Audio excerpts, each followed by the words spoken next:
Hi everyone, Mr. Johnny Cash here with a new video for the 10.15 patch. We've seen the changes on Mort's patch rundown, PBE has been played, and here are what I think could become the new A-tier comps in the new patch tomorrow, besides Star Guardian and Darkstar, who will probably still remain very strong.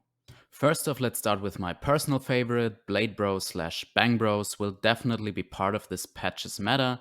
The buffs to Master Yi are not immense, but give us a good chunk of defenses in the mid game to not bleed out too fast while collecting our 3 stars and core items, while also providing more tankiness on our endgame carry, in this case Master Yi. This comp already raised a bit in popularity again towards the end of 10.14, since it's good against Jhin comps and Vanguards, who both expect to remain strong in 10.15, which is why I'm sure we will see Bangbros there as well. Very excited for this one. If you want to know how to play it, you can check my guide, where I explain how a Korean Challenger 1 trick is playing this build. For now, let's move on to the next one.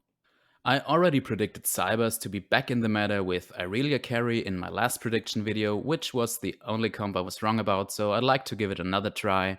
Cybers had two weaknesses last patch, a rough mid game since Vayne has not been a good enough carry anymore, and an inconsistent end game that was relying on 2-star Thresh with a good bench or Infiltrator Irelia to win games.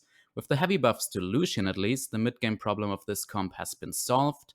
I've seen Lucian dish out tons of damage on the PBE with a few items, pair him with another blaster early, Graves comes to mind, and Cybers gets a very strong, very smooth transition into the late game that you can probably hit more healthy in order to acquire Thresh and your bench.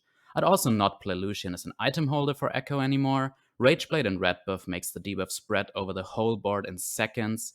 Fiora could be an item holder now for Aurelia items. The savior comp that was the boredom of patch 10.14, Peeba's no hitty no hurdy comp, will probably still be strong in 10.15 despite some minor nerfs to this comp's powerhouses, Soraka and Nico. I think the endgame power of this build is still undisputed, which is why I'll include it here. Getting to level 9 could have gotten a little harder, especially if people start spamming Lucian in the mid game, but we will see. Check out Peeba's stream on Twitch if you want to learn how to play it, or take a look at my last guide where I'll explain the basics of this comp. Next up is an old friend of ours, Rebels. While not being awful last patch, it still lacked some power against the heavy-hitting Dark Stars, which might change now. With Yi and Jinx, 2 of our 6 Rebels received some minor buffs, and again, Lucian allows for an easier transition into this comp, since he can be a very effective item holder for Jinx, or even be played as the second blaster with Rageblade and Red buff as a serious DPS threat besides Jinx, GP, and Acel. I think it's amazing how one overtuned champion might influence the meta so heavily, also looking back at what J4 did last patch, but we will see how it turns out. Yeah, okay, I predicted this to be in the meta last video too, and I kind of failed, sorry. Anyways, good old Minsang, previously rank 1 in Korea, has been playing 6 Battlecasts heavily recently, with a nice top 4 rating.